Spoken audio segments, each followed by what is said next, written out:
É na Lua que vão parar as muitas coisas que a gente perdeu aqui na Terra. É para lá que viaja o Duque Astolfo, personagem de Orlando Furioso, um livro do começo do século XVI que foi escrito por Lodovico Ariosto. O Duque Astolfo viaja para a Lua numa carruagem puxada por 4 cavalos alados para cumprir uma missão. Lá pelas tantas nessa história, o Orlando, que dá nome ao livro, enlouquece, fica doido e furioso. O Duque Astolfo, seu bom amigo, decide ir à Lua para ajudar a recuperar a sanidade do Orlando, porque é na Lua que vão parar todas as coisas que a gente perde na Terra, inclusive a razão. Nesse livro, escrito décadas antes do Galileu apontar o telescópio para o céu, a Lua é descrita como sendo idêntica à Terra. Chegando lá, o Duque encontra rios, montanhas, cidades com casas e até repartições públicas. Da Lua, ele vê a Terra e percebe também que ela é como a Lua quando é vista por nós. Mas a diferença é que na Terra você perde as coisas e na Lua você encontra. Lá, numa grande pilha de coisas perdidas, está a fama que já passou. Ao lado estão as rezas feitas da boca para fora e, em seguida, as promessas quebradas. Também estão ali as horas desperdiçadas. Os livros que a gente leu com pressa, sem aproveitar a leitura. Nessa pilha estão os planos que a gente poderia ter levado a cabo, mas não levou. E também os elogios vazios de bajulação. E os gestos de caridade que foram sendo adiados e adiados, até que nunca foram feitos. O Duque Astolfo vê as próprias memórias, mas só de relance. Porque as memórias mudam de forma e escapam quando a gente tenta agarrá-las. A única coisa que ele não encontra na Lua é a loucura, porque essa vive muito bem aqui com a gente. Então, depois de avaliar todo esse estoque, o Duque encontra finalmente o que ele estava buscando: a sanidade do seu amigo Orlando. É um líquido ralo que fica dentro de um frasco de vidro tampado para não evaporar. No minuto seguinte, o Duque Astolfo toma um susto. Ele vê que tem ali um frasco com o nome dele. O Astolfo também tinha perdido um bom tanto da própria razão, e o pior é que ele nem tinha se dado conta.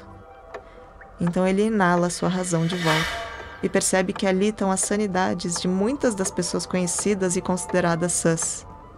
Os poetas e os filósofos estão muito bem representados. No caminho de volta para a Terra, com o frasco do amigo Orlando embaixo do braço, ele resume: de modo geral, todo mundo é mais ou menos louco e endoidece porque dá valor demais a uma coisa só, em vez de perceber que o que mais vale é a soma de todas as coisas que compõem a vida.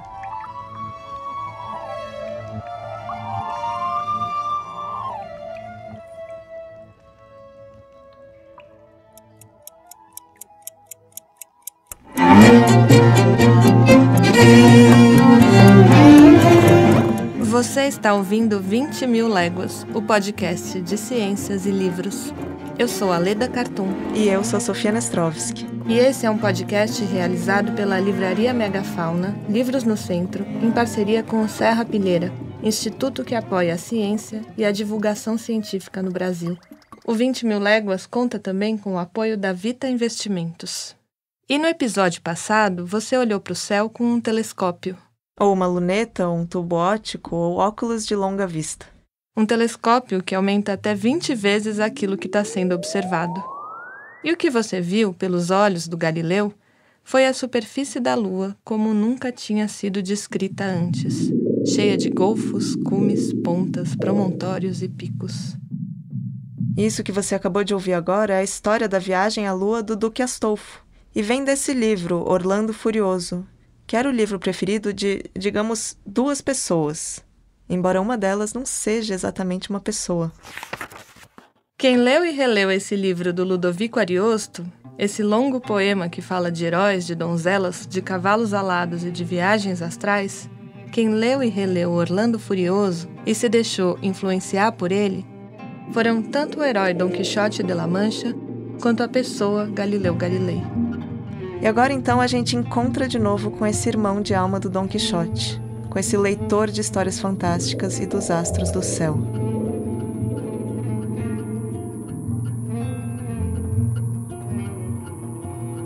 No mesmo posto de todas as noites, do alto do campanário, passando frio enquanto segura o telescópio, tentando não tremer a mão, Galileu observa.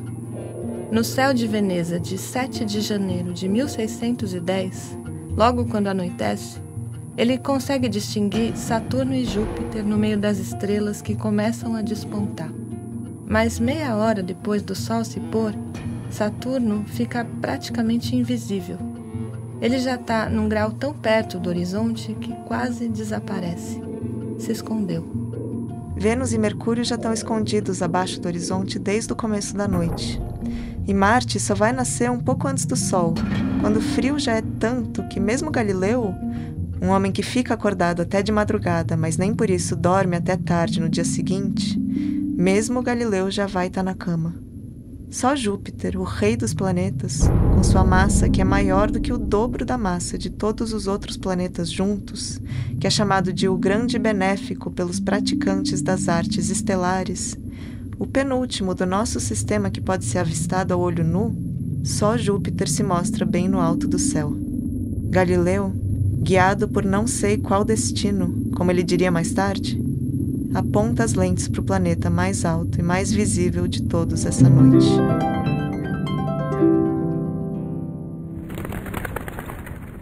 Essa noite de 1610 já foi descrita como a mais emocionante de toda a história da ciência.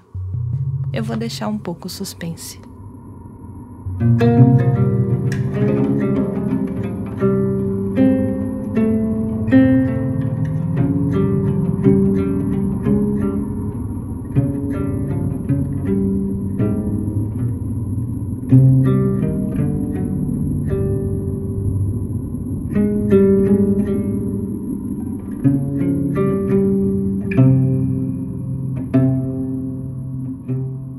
Bom, o que o Galileu descobriu a partir dessa noite, seguindo com a observação atenta pelas próximas 13 noites, não foi que a Terra gira em torno do Sol.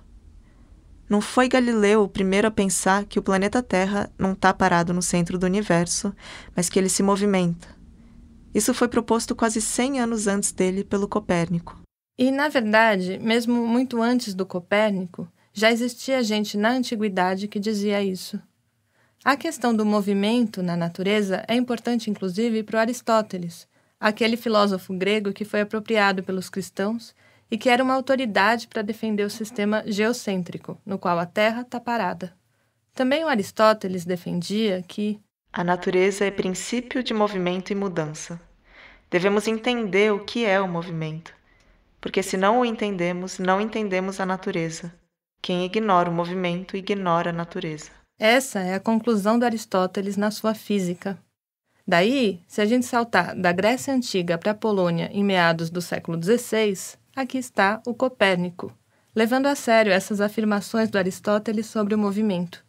Só que ele levou mais a sério a ideia de que a natureza é princípio do movimento do que a certeza de que a Terra está parada.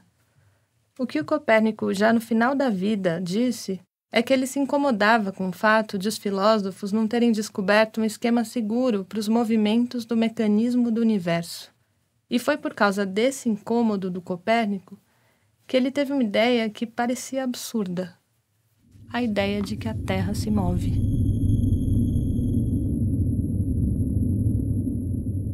Corre então até a noite mais emocionante da história da ciência, 7 de janeiro de 1610. O que Galileu viu com o telescópio e o que ele confirmou nas noites seguintes é que Júpiter tem luas. Eu sei que isso pode não parecer muito emocionante. Falar do Galileu tem dessas. Eu não diria que são decepções, mas é uma reavaliação das nossas expectativas. A gente sentiu uma coisa parecida com isso quando a gente começou a estudar o Darwin, lá na primeira temporada do 20.000 Léguas. Quando a gente se aproxima mais da vida e do pensamento da época do Darwin, da Inglaterra do século XIX, a gente rápido entende que também não foi ele, o Darwin, que descobriu sozinho que as espécies se transformam. As gerações antes do Darwin já estavam falando isso. Inclusive, no caso do Darwin, o próprio avô dele já não acreditava que as espécies eram fixas. E o que o Darwin fez, mais do que essa grande descoberta, foi principalmente coletar as evidências para mostrar como isso acontece. Voltando para o Galileu e para a questão do movimento da Terra, as luas de Júpiter, para ele e para o mundo dele, são justamente essas evidências. Elas têm a ver com como isso acontece. Bem mais tarde, uns 20 e poucos anos depois daquela noite, Galileu diria que talvez não haja nada mais velho na natureza do que o movimento. A gente citou agora há pouco Aristóteles, aquele velho filósofo a quem o Galileu iria se opor, dizendo algo bem parecido com isso. É que o ponto de partida do Galileu nunca vai deixar de ser o Aristóteles, e mesmo quando é para se opor, ele continua se opondo só que em referência ao Aristóteles. É uma dessas oposições funcionais, dessas de que é difícil de se desvencilhar. Nada é mais velho do que o movimento, diz o Galileu. A natureza é princípio de movimento, diz o Aristóteles. Os dois estão de acordo. A principal diferença entre o Galileu e o Aristóteles são as perguntas que eles fazem. O Aristóteles está preocupado com as causas. Ele pergunta, por quê? E em seguida, para quê? Ou qual é a essência disso que eu estou observando? Já o Galileu olha para as coisas ao redor dele, vê que elas se movem, seja uma bolinha deslizando por um plano inclinado, seja os pontos brilhantes lá longe no céu. Ele olha para tudo isso e ele não se pergunta por quê. O que ele se pergunta é principalmente como. Prestando muita atenção, observando e voltando a observar e medindo o que se observou e desenhando e descrevendo o que viu, Galileu quer entender como é que o movimento se dá. Nesse episódio, você vai observar e entender, com Galileu, esses movimentos celestes. Isso que ele chamou de dança das estrelas. E você vai entender também como é que a leitura de mundo do Galileu tinha muito de literária. Essa dança das estrelas interferiu na vida e nas relações do Galileu, que criou uma coreografia bem orquestrada para se inserir no mundo da corte. Olha então aqui para Júpiter, através das palavras do próprio Galileu, no livro Siderius Nuncius. No 7º dia de janeiro do presente ano de 1610, na primeira hora da noite, quando eu examinava os astros do céu através da luneta, Júpiter mostrou-se. E como me tinha munido de um instrumento excelente, vi que 3 pequenas estrelas estavam perto dele. Pequenas, mas muito brilhantes. Galileu primeiro percebeu esses 3 pequenos brilhos do lado de Júpiter, 2 para o leste e 1 para o oeste. Ele desenhou rápido no papel o que ele tinha acabado de ver, para não esquecer. Na noite seguinte, dia 8, a mesma coisa. Céu aberto, telescópio apontado para Júpiter, e ali de novo os 3 corpos brilhando, só que agora eles não estavam mais distribuídos do mesmo jeito. Galileu de novo desenhou o que ele viu. Na noite seguinte, uma interrupção. O céu estava nublado. Mas depois, no dia 10 de janeiro, o céu se abriu de novo e o Galileu viu mais uma vez aqueles astros brilhando, só que ainda em outra distribuição, no encalço de Júpiter. Era um comportamento muito estranho para qualquer corpo astronômico. 3 dias depois, surgiu ainda um 4º corpo, bem pertinho de Júpiter. Galileu, com o seu instrumento excelente, descobriu então essas 4 estrelas próximas a Júpiter. Estrelas que se movem rapidamente e que, abre aspas, foram invisíveis para todos até agora. Fecha aspas. E estrelas, ou até mesmo planetas, foi a maneira como Galileu se referiu a essas luas, porque ninguém tinha ideia de que poderia haver qualquer outra lua que orbitasse qualquer outro planeta. Nenhuma teoria astronômica existente considerava a possibilidade de existirem outras luas girando ao redor de outros planetas que não fossem a Terra. Nenhuma teoria levantava essa hipótese, nem da mais convencional à mais maluca, como a ideia de um moleiro italiano do século XVI de que a Terra tinha se formado a partir do caos como um queijo se forma a partir do leite, e que apareceram vermes nesse leite, e esses vermes eram os anjos, os demônios e Deus. Esse moleiro acabou condenado e queimado pela Inquisição por dizer coisas como essas. E 4 séculos mais tarde, em 1976, ele virou tema de um dos livros de história mais populares do século XX, chamado O Queijo e os Vermes, do historiador Carlo Ginzburg. Bom, nem uma ideia como essa e nem qualquer outra, nem as teorias do Copérnico, nem as do Kepler, que era o principal astrônomo daquele momento, ninguém tinha imaginado a possibilidade de existir luas girando em torno de outros planetas.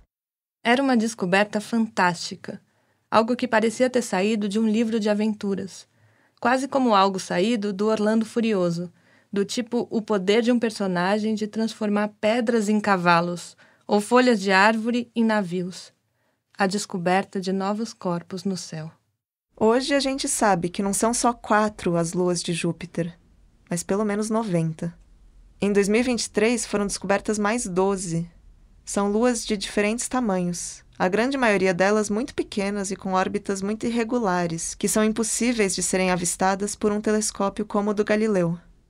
Pensa que muitas dessas luas ainda nem receberam nomes.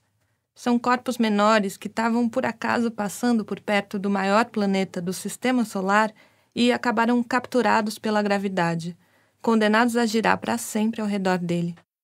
Já as 4 luas que o Galileu identificou em 1610 são, de fato, as luas mais massivas de Júpiter. Elas são tão grandes que, se elas estivessem orbitando o Sol e não Júpiter, seriam consideradas planetas anões. A maior delas é maior até do que o planeta Mercúrio. E a segunda maior, a que está mais perto de Júpiter, é uma lua que está envolta por um oceano encoberto de gelo. Junto com algumas das luas geladas de Saturno, essa lua de Júpiter desbancou Marte e se tornou um dos lugares mais promissores do nosso sistema solar para o desenvolvimento de alguma forma de vida. Em abril de 2023, uma espaçonave foi lançada pela Agência Espacial Europeia só para investigar essas luas e a possibilidade de vidas minúsculas ali. Mas, naquele momento, no comecinho do século XVII, Galileu não tinha como imaginar nada disso. Ele sabia que Júpiter era o maior planeta do nosso sistema, mas ele não tinha como saber que Júpiter é um planeta gasoso feito de hidrogênio e de hélio, que são os 2 elementos que se supõem serem os mais antigos do nosso universo, e que compõem a totalidade desse planeta que não tem sequer uma superfície sólida, mesmo que a maior parte das luas dele sejam corpos rochosos. O Galileu não tinha como suspeitar que um dia, 385 anos depois dele ter visto os pontos brilhantes próximos a Júpiter, uma espaçonave com o nome dele ia lançar uma sonda robótica através das nuvens do gigante gasoso para medir ventos que sopram a centenas de quilômetros por hora.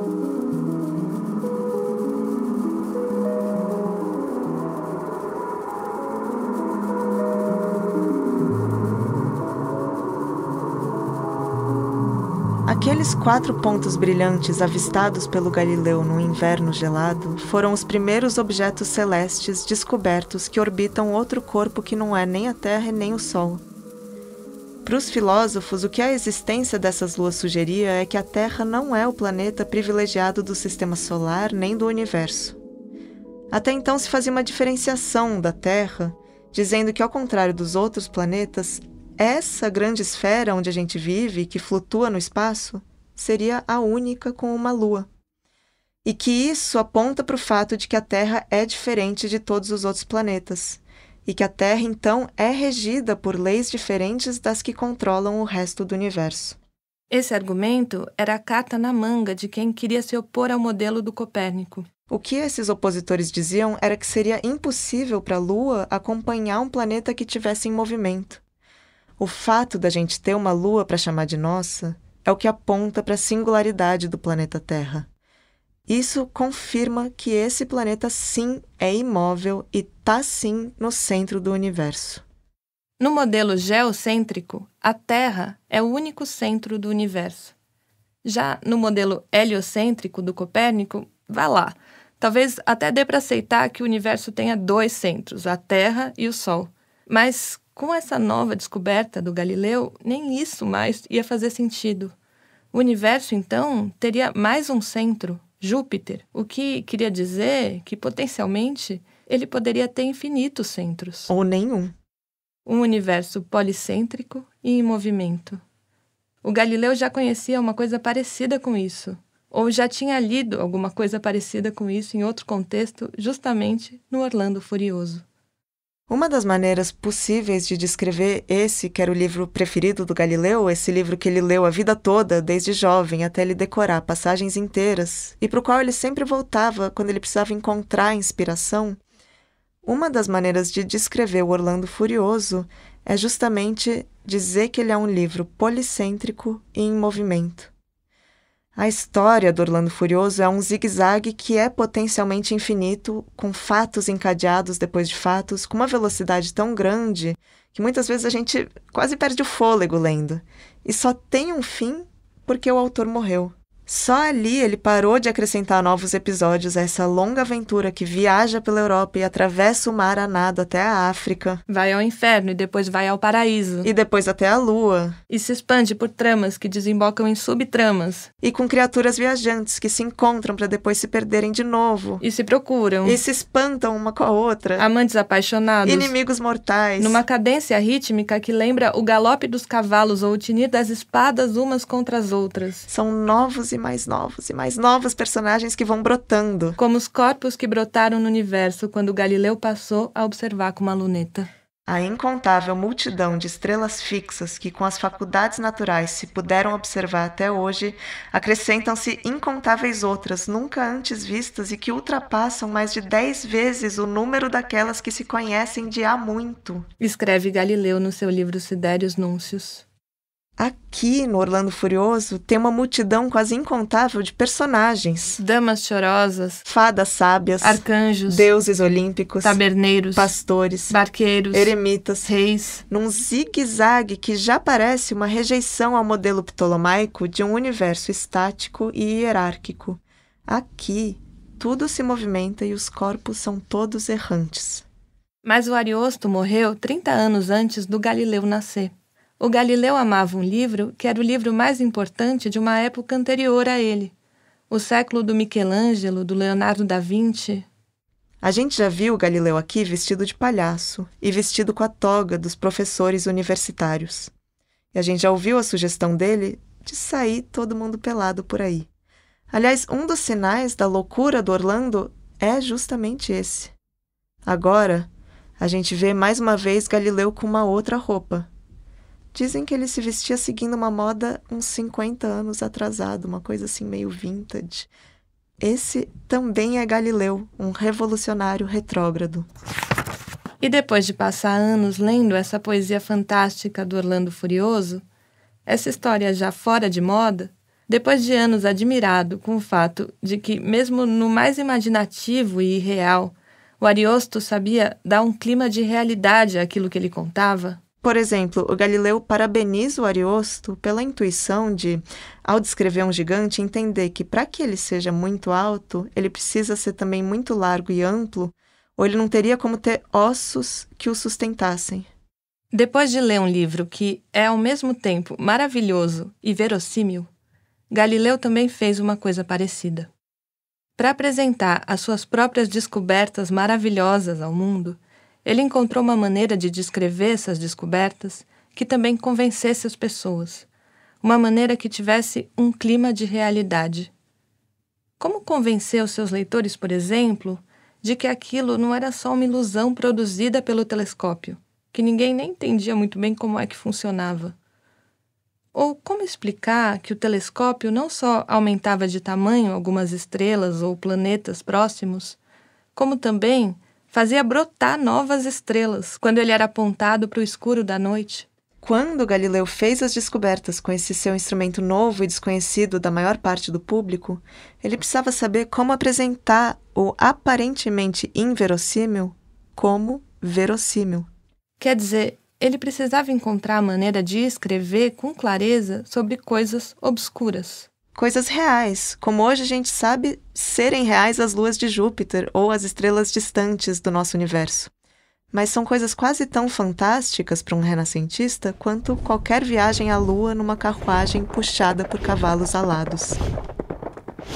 A questão para o Galileu passou a ser o que fazer com essas descobertas. Como contar tudo o que ele viu. E essa também é a pergunta básica que qualquer escritor tem que se fazer. Tudo está no como, mais do que no que contar ou no porquê contar.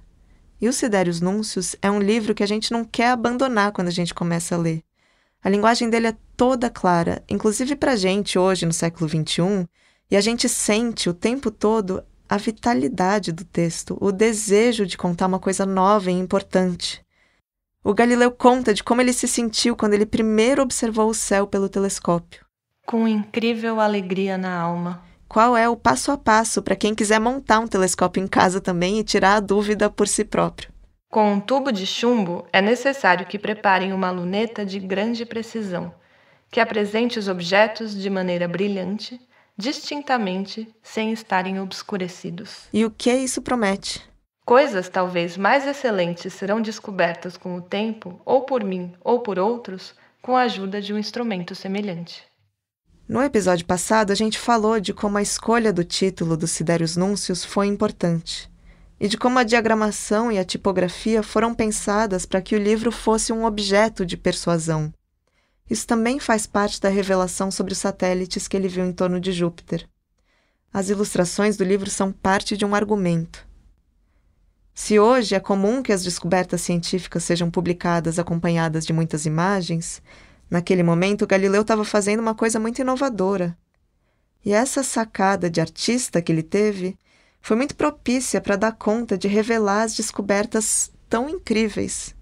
E aqui, mais uma vez, você ouve o Tomás Haddad, que você já ouviu no episódio passado. Ele é professor de História da Ciência na Escola de Artes, Ciências e Humanidades da USP. Tem as imagens também que são ótimas, né? São divertidíssimas, até eu diria, dos satélites de Júpiter, que formam uma espécie de um filme, né? Assim, e ali usando os símbolos tipográficos mesmo, né? Uma letra O deitada para representar Júpiter e asteriscos para representar os satélites. E ora tem 4 de um lado e nenhum de outro, ora tem 2 e 2, 3 e 1, e isso é possível fazer, né? Se a gente pega assim o PDF do livro, recorta as imagens, dá para fazer um tipo de um filminho em que é possível ver esse movimento dos satélites, exatamente como se vê no telescópio, né? Porque a gente até poderia dizer, não, mas como assim, o movimento dos satélites, isso se dá em 3 dimensões, eles estão girando em torno de Júpiter. Mas no telescópio o que você vê é uma coisa chapada, bidimensional, em que tem Júpiter iluminado e do lado dele às vezes tem, do lado direito, vamos dizer, 4 luzinhas, às vezes tem 2 do lado direito e 2 do esquerdo, 1 e 3 e variações disso. Essa imagem que é bidimensional, o Galileu interpreta como, olha, isso é aquilo que é possível ver com o telescópio de um movimento que se dá no espaço, de coisas que estão girando em torno de outras. E ele representa dessa maneira, que é uma maneira econômica do ponto de vista da impressão, ele não precisa contratar um gravador para fazer, né, uma imagem em cobre, em madeira, o que quer que seja, usa símbolos que estão ali nas próprias caixas do impressor e, de certa forma, mimetiza aquilo que se vê no telescópio.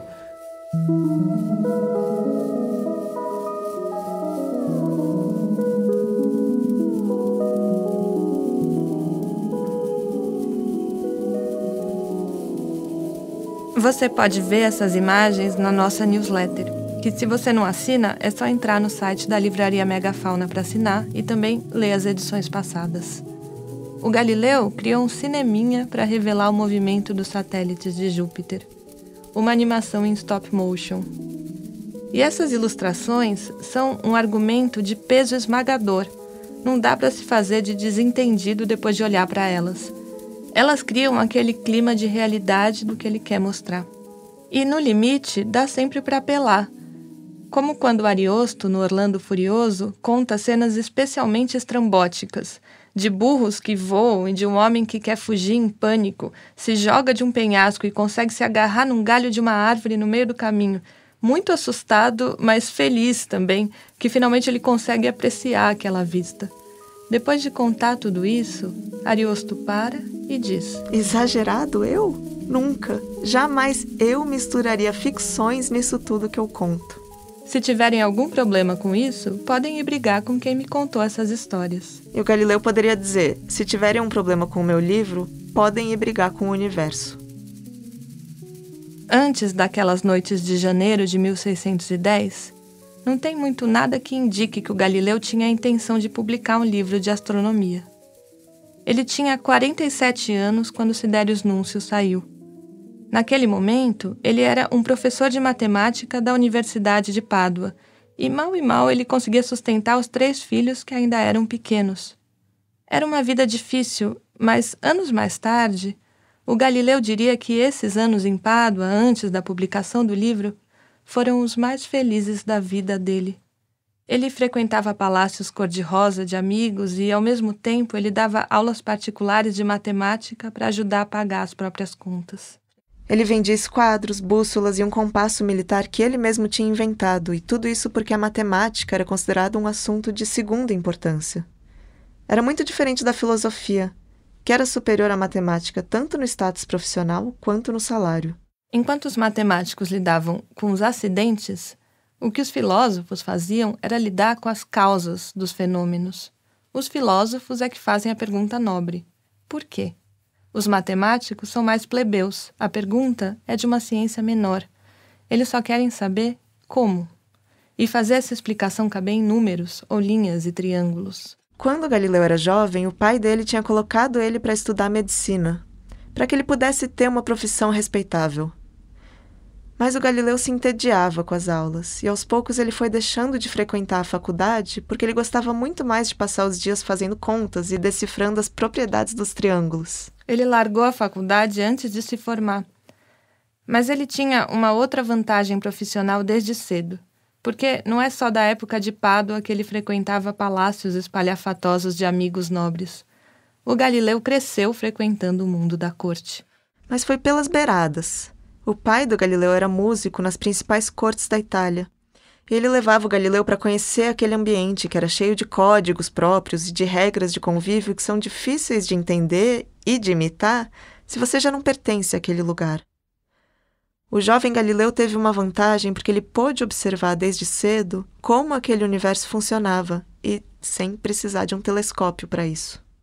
Mas foi só aos 47 anos, quando ele publicou Siderius Núncios, que o Galileu, de fato, se inseriu no mundo da corte. O Siderius Núncios é um tipo de um passaporte do Galileu para entrada na corte granducal de Florença. Aqui, mais uma vez, é o Tomás Haddad. Então, ele rapidamente já negocia com o secretário de Estado de Florença, com quem ele já tinha uma relação ao longo da última década, mais ou menos, da primeira década do século XVII. Ele ia anualmente para Florença, etc. Ele negocia com esse secretário de Estado a possibilidade do grão-duque aceitar a dedicatória do livro que ele já está planejando escrever para relatar essas descobertas, e que é o Siderius Núncios. O que o Galileu vai fazer é dedicar o livro ao Cosimo II de Médici, um ex-aluno particular para quem ele ensinou matemática e que tinha se tornado um grão-duque fazia pouco mais de um ano, e que por isso agora estava em condições perfeitas para se tornar um patrono. Cosimo é o primogênito de 4 irmãos, e esse número, 4, por acaso, é exatamente o mesmo que o número de pontinhos que o Galileu tinha visto rodeando o planeta Júpiter. É uma coincidência muito feliz. Quando Galileu avistou o 4º ponto de luz, ele percebeu que, além de ter feito uma grande descoberta, ele tinha encontrado finalmente a passagem de entrada para a corte de Florença. O Galileu nomeia as luas de Júpiter de estrelas mediceias e diz na dedicatória do livro que, como línguas, os astros brilhantes hão de narrar e celebrar as extraordinárias virtudes dos Médici. A família Médici aceita esse nome com muito orgulho, em parte por aquela ser uma descoberta de fato maravilhosa e que deixaria todos os convidados espantados durante os banquetes na corte. Muito mais do que com os cavalos puro sangue, os pavões assados e as joias orientais que eles tinham para exibir. Eles agora tinham estrelas para exibir. Mas talvez mais importante ainda era ter um símbolo que legitimasse o poder deles. Aquela nomeação era uma maneira de dizer que até no universo existiam sinais da importância da família Médici. Isso porque, se até pouco antes disso você podia localizar um centro de poder, fosse na figura de um rei ou do papa, agora, com essa nova classe poderosa, o mundo passa a ter mais de um centro. É uma política policêntrica e em movimento. Galileu viu no céu o que se via na Terra, que a hierarquia do sistema antigo já não era mais um dado. A ideia de centro estava em disputa, e as antigas estruturas davam lugar a novos tipos de movimento. Pela homenagem, Cosimo de Medici pagou um salário de 1.000 escudos por ano para que Galileu se tornasse o matemático e também o filósofo da corte. Um pagamento como esse era 3 vezes maior do que qualquer artista importante recebia na época, e colocava Galileu no ranking das 10 pessoas mais bem pagas do Grão-Ducado da Toscana. Nisso, o Galileu, para mim, dá para dizer que ele tem até, ou ele representa um tipo de encarnação do príncipe do Maquiavel que é super interessante. Algo surge e ele tem aquela capacidade de, vou aproveitar essa oportunidade para fazer alguma coisa que vai ser boa para essa minha fama, para essa minha permanência. Então, para mim, ele representa um dos casos mais ricos assim para se pensar o que é fazer ciência num mundo de corte no começo do século XVII. No mesmo dia que o livro saiu, o embaixador inglês que vivia em Veneza despachou uma cópia dos Sidérios Núncios para o rei da Inglaterra. Esse embaixador disse para o rei que estava enviando a mais estranha notícia que Vossa Majestade terá recebido de qualquer parte do mundo. E o autor está fadado a ser ou muitíssimo famoso ou muitíssimo ridículo. Os 550 exemplares impressos da primeira edição de Sidérios Núncios esgotaram em menos de uma semana. Duques italianos, príncipes alemães, a rainha da França, o sacro imperador romano e metade dos cardeais de Roma escreveram para Galileu encomendando telescópios. Em Paris, disseram que se o Galileu encontrasse qualquer outro planeta, que ele deveria nomeá-lo em homenagem ao rei francês, porque isso tornaria o próprio Galileu e toda a sua família ricos para sempre. Um jesuíta português que vivia em Pequim e que soube da notícia contou para os chineses que um famoso sábio ocidental usou um maravilhoso instrumento para ver a Lua 1000 vezes maior, Vênus do tamanho da Lua, Saturno com forma de ovo de galinha e Júpiter rodeado de 4 pequenas estrelas que giram em torno dele muito velozmente.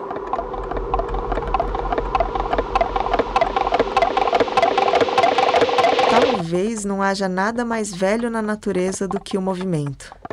A gente retoma aqui aquela frase que você ouviu no comecinho desse episódio, do próprio Galileu, que concorda com Aristóteles quando ele diz que o princípio da natureza é o movimento e a mudança.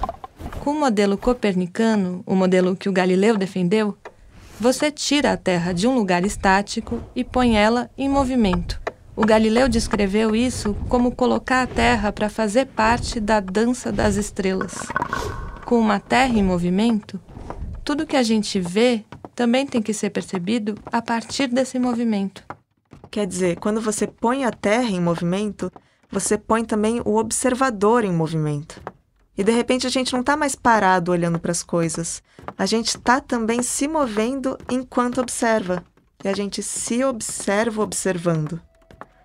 No finalzinho do Orlando Furioso, o Ariosto descreve a chegada a um porto, onde os amigos dele estão esperando.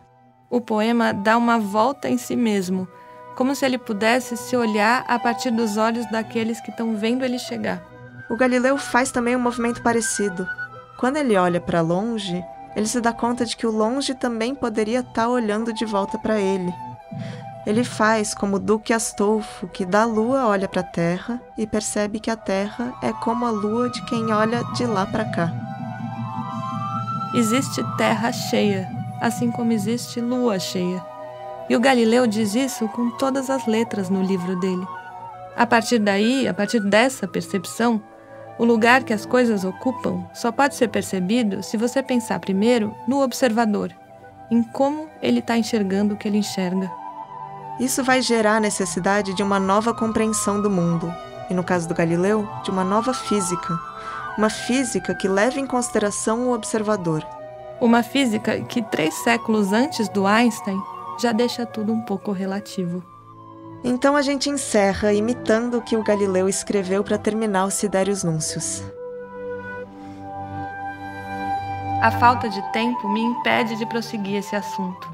O honesto leitor pode esperar em breve mais sobre esses temas. E adivinha de quem ele pegou esse jeito de terminar uma história? Do próprio Orlando Furioso. Então a gente se despede até o próximo episódio, imitando o Galileu que imitou o Ariosto. A gente gostaria de dizer mais, mas não vai dar tempo.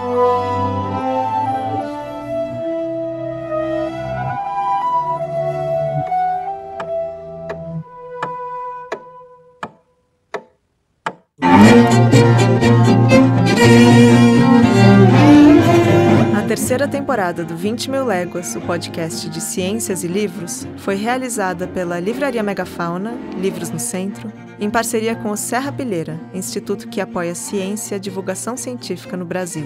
Nosso podcast também conta com o apoio da Vita Investimentos.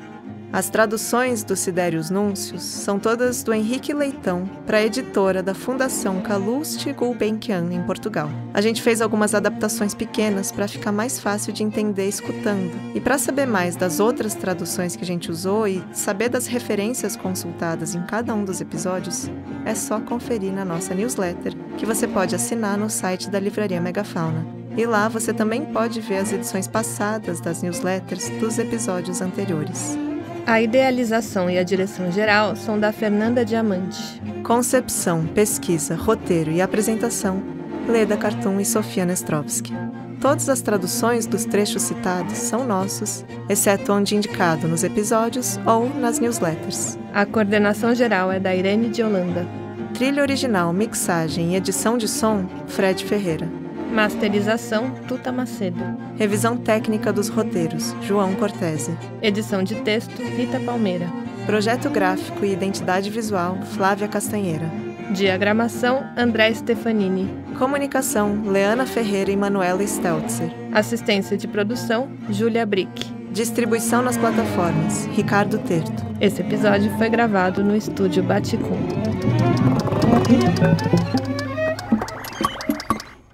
A pessoa que fala do Orlando Furioso como um universo policêntrico e em movimento, inclusive como um universo vivo, e que relaciona o Orlando Furioso com as descobertas do Galileu é o Ítalo Calvino, no livro Por que Ler os Clássicos. Quem também faz essa relação é o biógrafo do Galileu, John Heilbron. Esses livros e todas as outras referências do episódio você encontra na nossa newsletter, que está disponível no site da Livraria Megafauna.